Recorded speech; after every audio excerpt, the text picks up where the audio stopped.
This is part 7 of parabolas. We talk about the two basic forms of a parabola that are shown here.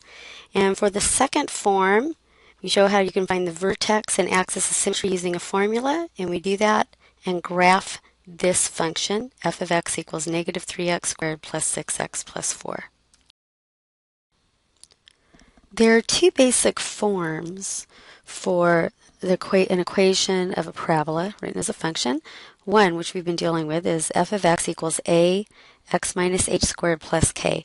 Now, of course, h might be 0, k might be 0, a might be 1. Okay. And then this other one, which we haven't really done yet, f of x equals ax squared plus bx plus c. On this first one, notice that you've got something squared. And because of that, it's easy to tell what the vertex is. It's hk. And the axis of symmetry, the equation is x equals h. Also, a being positive means it goes up.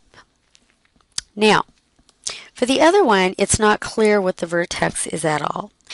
If we could rewrite this equation in this form, then we'd be able to see what the vertex is and the axis of symmetry is. And you would do that by completing the square. I'm going to do that in a later video, and instead I'm going to give you the formula first. And we're going to do a few problems, and then I'm going to show you where that formula came from in later videos after this video. Okay, so here's how you get the axis of symmetry. So I'm going to tell you what that is first. The axis of symmetry will be, it's an equation, right? X equals something. It's going to be x equals negative b over 2a. All right, so if we take the coefficients here, negative b over 2a. I don't know why that came out funny looking. That's the equation. Now, what's the vertex going to be? Remember, the x-coordinate here, h, same thing, right? So if this is negative b over 2a, the x-coordinate is going to be negative b over 2a. Now, if you know the x-coordinate, you could always get the y-coordinate by plugging it into the function. So here's the function, f of x equals ax squared plus bx plus b. It would mean f of, it means you're going to plug in whatever that number is into the function. It's still true that if a is greater than 0, it goes up. And I didn't finish over here. If a is less than 0, it goes down.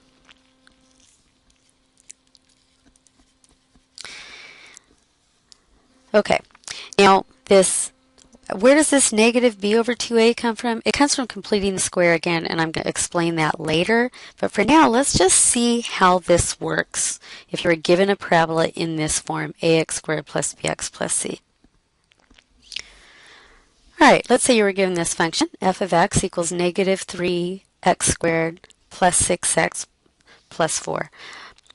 It's not in that other form that we're used to where we could easily pick out the vertex and the axis of symmetry.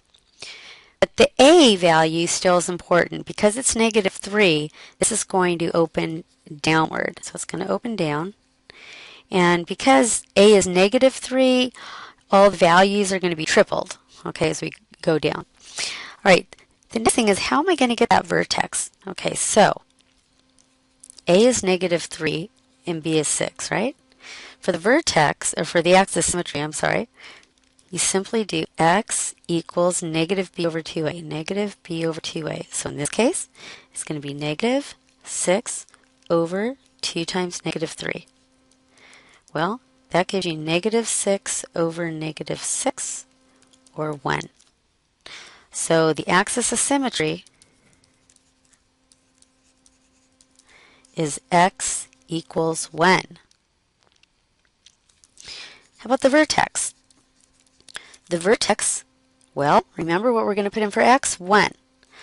Now, how do I get the y value? Well, we go back up to our function here, and we're just going to plug in 1 for x. So the question is, what's f of 1? If you just put in 1, it's negative 3 times 1 squared plus 6 times 1 plus 4.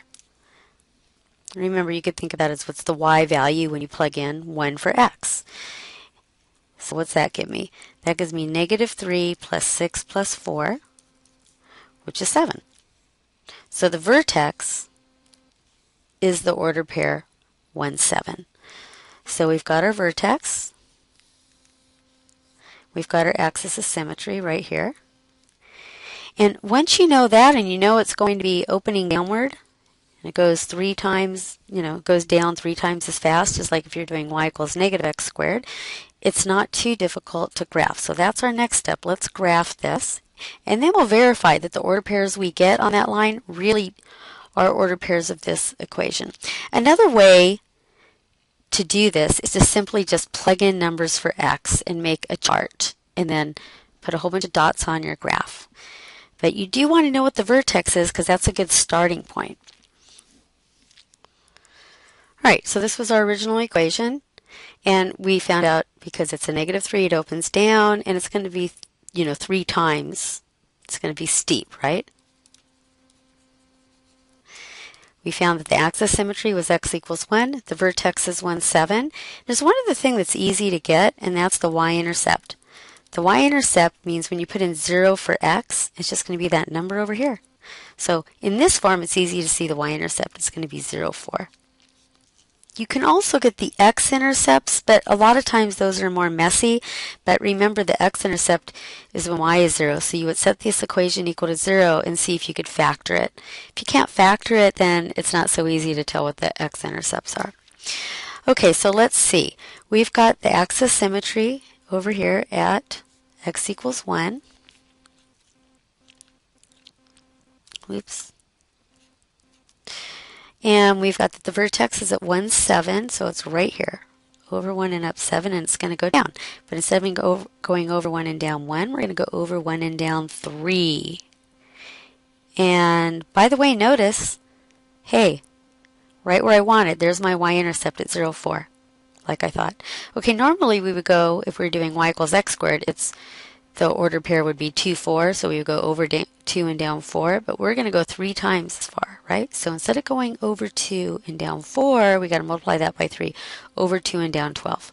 1, 2, 3, 4, 5, 6, 7, 8, 9, 10, 11, 12. It's going to be very steep. And if you have a point on this side, remember there's one on the opposite side, and there we go. We're not going to be able to get any more ordered pairs past that. And so this is going to be our rough sketch